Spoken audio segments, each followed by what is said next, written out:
Hi, my name is Dr. John Douillard, and welcome to LifeSpa.com, where we prove ancient medical wisdom with modern science. And today I want to talk to you about one of the great mysteries of Ayurveda, which is, what is the Ojas molecule? What is the substance of Ojas in our physical body?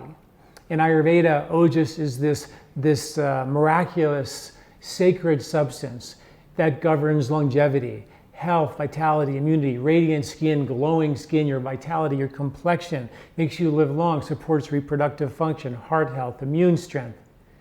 It is the most important substance in Ayurvedic medicine.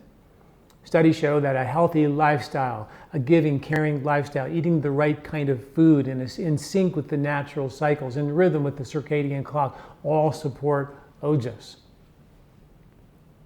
So what is the actual molecule? What is the actual neurochemical of Ojas in the body that no one has been able to discover?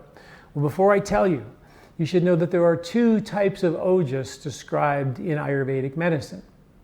And this is a great discussion if you're into what I'm into, which is the ancient wisdom and the modern science, and can we blend the two together, which is what LifeSpa.com is all about, proving ancient wisdom with modern science, right? So here we have some really interesting ancient wisdom, this unique understanding in a spiritual sense. It's the physical, it's the psychophysical aspect of consciousness, Ojas. In a physical sense, it's the deep agent for immunity and for longevity and for vitality. What is it in our body? Is there one substance that does this? Well, there are in fact two kinds of Ojas. There's para, supreme Ojas, and apara, not so supreme Ojas, but still Ojas, which is like, not bad. So we have para Ojas, which is supreme Ojas, and we have apara Ojas. Now, for years, I've written articles on the connection between Ojas and oxytocin. Oxytocin is considered the longevity hormone. Oxytocin is considered the loving, giving, kind, caring hormone. So we know when you love and give and care and you're kind to others, you produce oxytocin. That's exactly what happens with Ojas. You love and give and care and support other people, you support Ojas. So it was like, these have to be the same, except for there are a few minor problems, is that there are two kinds of Ojas. So I'm a firm believer that the apara, the less supreme Ojas, is oxytocin, because the precursor to oxytocin is what I think is the supreme Ojas, which is what Descartes, when they discovered it, 1,000 years ago, called it the seat of the soul, the pineal gland that produces melatonin.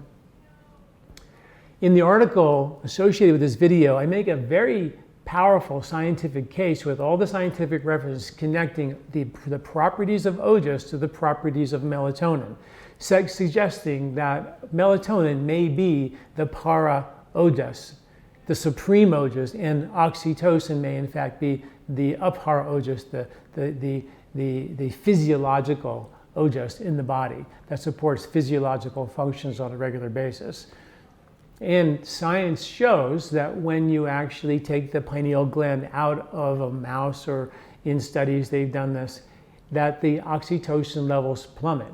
There's many studies linking oxytocin and melatonin together. As one goes up, they both go up. As one goes down, they both go down. So there's a direct connection. You take out melatonin, you take out oxytocin. But melatonin is the precursor. It is supreme. It is the governor. So let's talk about melatonin for a second. Melatonin is a 3 billion year old molecule. It isn't a hormone like people think it is. Oxytocin, clearly a hormone, but a unique hormone. One that it has properties that the only hormone that could ever be called Ojas has to be one that the more you produce, the more you get. One of the definitions of a hormone is that if I take a hormone, it's going to suppress the production of my own, so I'm going to probably become dependent on that hormone. That's one of the definitions of a hormone. That's not the case with oxytocin. We're calling that a para Ojas. Because the more oxytocin you produce, the more you give and love and care for others, the more the more oxytocin you make. The exact opposite with something like dopamine, which is a reward chemistry. The more I stimulate myself to feel great and get that reward chemistry juice, the more of a stimulant I need to get the same juice the next time. Melatonin is exactly the same. Melatonin, the science shows, does not suppress the production of your own, so it's not actually a hormone.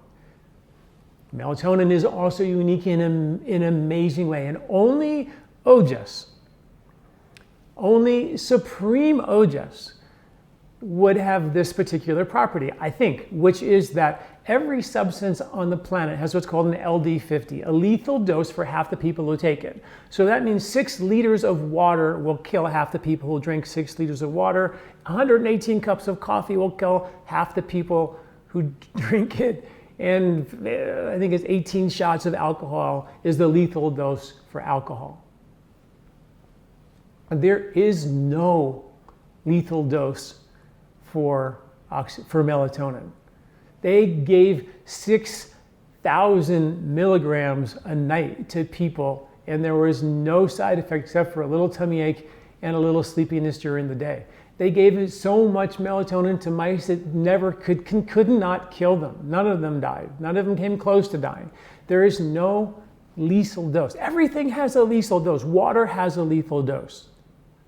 LD50. It's a standard thing in science. Everything has a certain amount that kills half people. That's how you know how much is good and how much is bad, where you should not, what the clinical dose would be. There is no LD50 for melatonin. That is phenomenal. Putting melatonin way up high on the candidate for being supreme Ojas. Why else? Melatonin is the only molecule that has rights to be in every single cell of your body.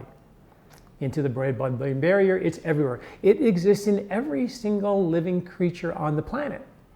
Every creature on the planet has melatonin in it. It is our connection to the light-dark cycles, the winter, the summer, the day, the night. We evolved around our connection to that. We revolved around our connection to light-dark cycles. If we didn't have that, how would we handle winter? How would we handle night? We wouldn't. Melatonin protects us against microbes that surge at night. Melatonin protects the immune system, governs all the hormones in the body, protects your heart, which is where Ojas resided, very connected to the heart. Study after study shows it protects the aging process. As a matter of fact, you can hack the aging process by taking a little bit of melatonin. What I find with my patients is that I give them a melatonin test to find out what their levels are, and we find that many people have circadian imbalances. Melatonin is the connection to circadian science. It is the link to circadian science.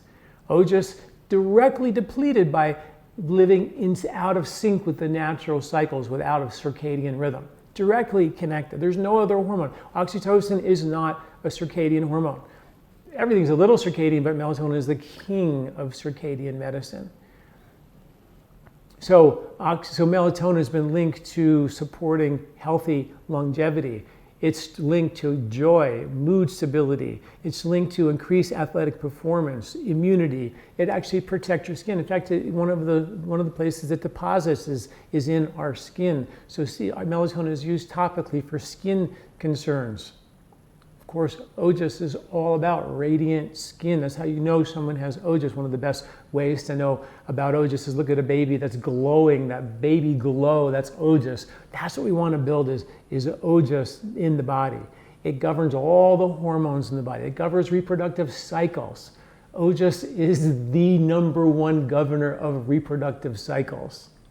So I am very excited about this because I think that when you look at how as we age, we deplete Ojas, and as we age, we deplete melatonin, there's hard science to back that up, we can change that. We can hack that in a very safe, gentle way. Now, if you go to the health food store and there's melatonin on the shelf, it's 5, 10, 15 milligrams, it's enough for a horse or an elephant.